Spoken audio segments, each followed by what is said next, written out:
Mid-North area. Oh, I'm not aware of that one. Who's doing that one? List. Oh, okay, yeah. Yeah, and a lot of our work kind of overlaps with the quality of life plans, because a lot of quality of life plans have food initiatives in them. So for the Food Council, is it just accessibility, or is it also trying to create self-sustainability? Yeah, definitely. And personally, that's what is most important to me. It's about how do we empower people to take control of their own food systems, whether we're relying on a somewhat broken system that we have now. And that's kind of incorporated in our hunger/social justice working group. Some of those, and our food fund helps kind of start community gardens. It's kind of like been our main focus of that. So, and we do help give support on that. Questions?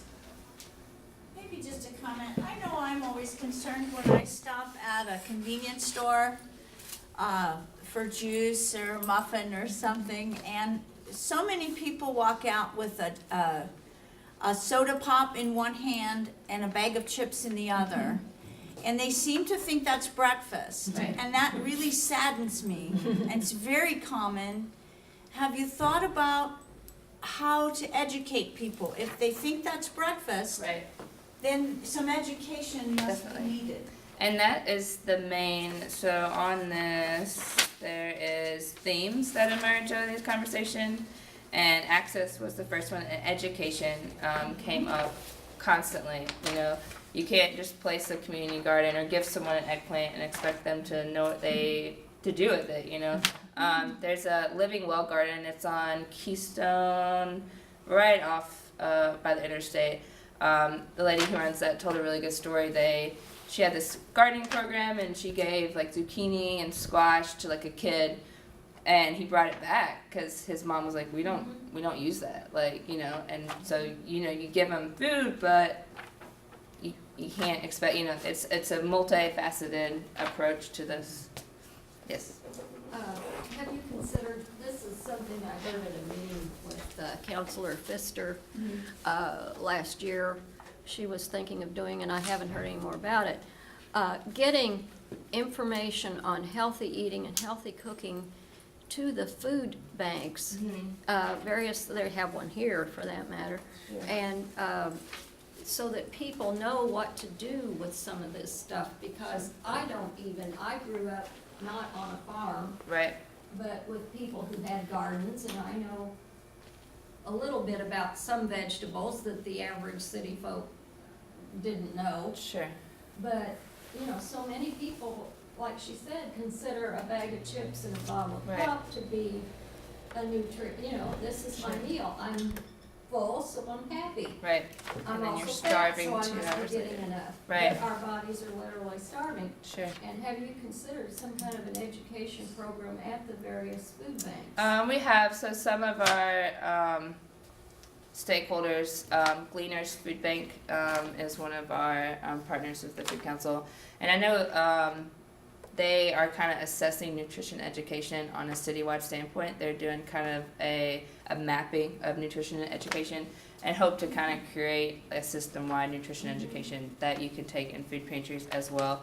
I know Boulevard Place currently does cooking classes at the pantries, and they're kind of starting to not only do cooking classes but get more fresh produce into the pantries. There's a gleaning operation that just started out of Indy Hunger Network, where they glean from various farms throughout Marion County and take it to food pantries throughout the city as well. And they're in Gleaners is in partnership with Indy Urban Acres, which is a farm that just grows for the food bank. So I might have this wrong, so maybe we'll get it corrected next month if I do, but I know when they were working on building the new Wishart Eskenazi, that at one of the presentations that Matt Gottwein did here, they talked about on the roof of one of the buildings having a garden, which would not only help produce fresh produce to be used in the hospital, but that people who were coming into the facility for health care could go and learn how to grow a garden and know what to do with that fresh produce. And I do think that's, you know, really important. We see that all the time. You know, we have children who have no idea that a potato and a french fry are related to each other, or you give them a zucchini and she's like, what do I do with that? Right, it's a toy. That's a good question, though. Yeah, Go ahead. yeah. What to do with the zucchini? Come to your neighbors. Yeah, and it's so often we assume, so cooking education and nutrition education in general crosses all classes. It's just a part of our culture now. We assume that poor people just don't know how to cook, which is not always the case. A lot of people just don't know how to cook. It's the product of our culture now. It's like, why are you gonna cook when you can just drive to McDonald's, you know?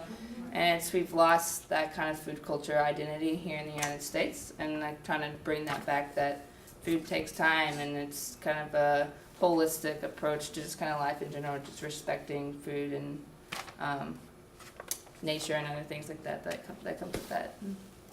I'm Frank Watson from Space Park Neighborhood Association, and I do a lot of different things and have over the years, one of which is I wrote a song called the Leany Zucchini Blues. And if you ever need a song about zucchini, I have it. I would love to hear that actually. Record That that would for be us great. sometime. Yeah, that would be I'd fantastic. be most happy Today to. too. That would be, yeah, that would be awesome. But I would encourage you all, if you're interested in this issue, get involved in a working group.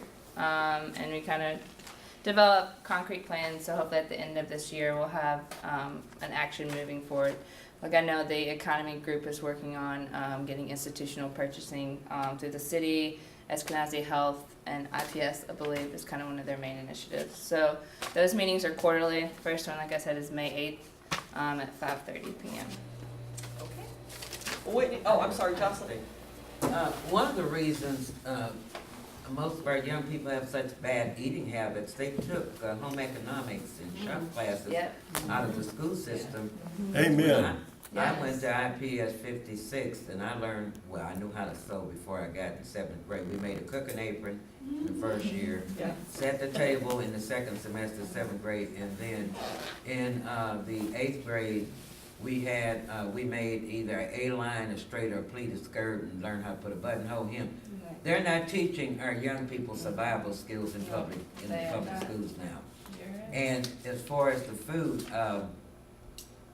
we prepared a breakfast in the 7th grade with the cooking apron. And the young ladies, if they weren't being taught at home how to set a table and what to make for breakfast, I think we had Ralston and toast and orange juice Yeah. and milk, okay? And that's what we ate after we prepared that. But now I find it ironic that the same people that cut these programs, now they're coming back saying, grow your own food.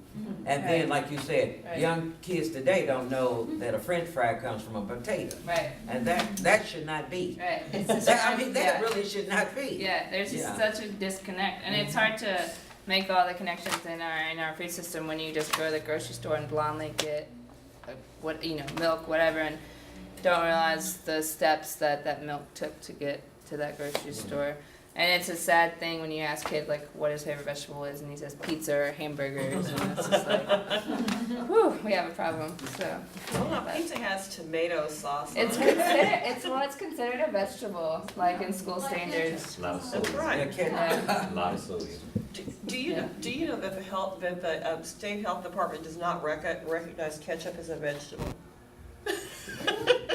We just joke around about that because you think about how much ketchup children consume so much. and how little tomato there really is in it. Right. When my son was home, it was a beverage, I think. There you go. Weird. Well, Whitney, thank you very much. thank I you all appreciate very you much. coming in and talking with us.